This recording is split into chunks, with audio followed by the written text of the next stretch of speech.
Hello, this is Adam with Tech Dive AV Club, and we're talking about Vegas Pro 17, how to use the trimmer. So a lot of you guys, you see the preview window here, but you might not see the trimmer window anymore if you've exited out of it. So a way to bring the trimmer window back is to hit View, Window, and Trimmer. And it should come right back where you left it. Now, if you've left it wandering free, a way that you can snap it back in is just to grab it and hit Control. And then once it fills it up, let go, and then it will create a tab with video preview and trimmer. So you can cycle between these without taking up any extra space. So when you click on the trimmer tab, first what you need to do is get yourself some media to edit. So right here, I've got a big 8-hour board game stream that I'm trying to edit down to an hour. And that's something I'm going to need the video trimmer for. That's what the trimmer is great for, is to find all the rough cuts you need. And so up here, this shows you what you're actually got in the trimmer. If you hit none, it'll revert back to none. You can also hit this X right here for it to revert back to none in the trimmer. Now, don't worry about this and this just yet. But this right here is View Trimmer on External Monitor. Just like Video Preview Window, if you have an external monitor set up, you can view it in full screen. Hit Escape to leave that, if you ever need to leave the full screen mode. Now, here is where your bread and butter is. First, I want to note that you can quickly scrub through everything. Now, it looks super jarring because I have 8 hours of footage here. So when I'm scrubbing, it's really jumping around.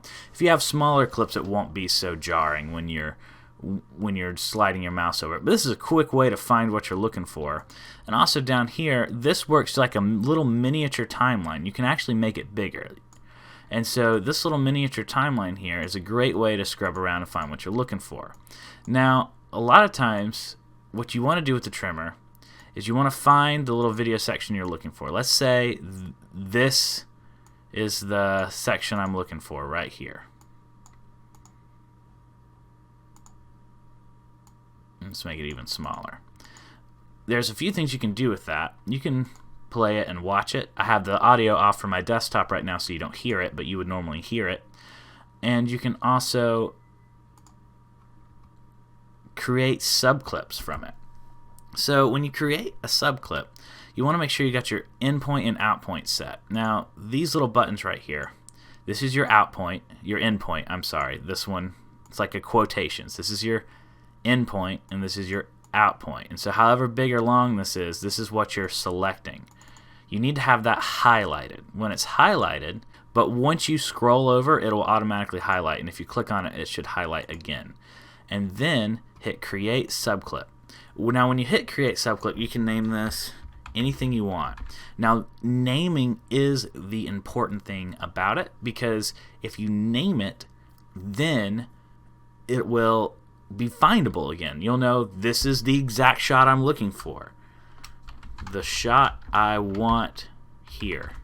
You know, you can give yourself notes like this shot was good. This shot is emergency shot. Whatever you want to write, it's there. You can even reverse it out the get-go, because reversing creates another subclip. And you can hit OK. Now, if I drag this to the timeline, I have, this is actually a 35-minute clip here, but that 35-minute clip isn't 8 hours, right? This is so much easier to scrub through. So I can actually go through and name every little part of this 8-hour section to exactly the part it is.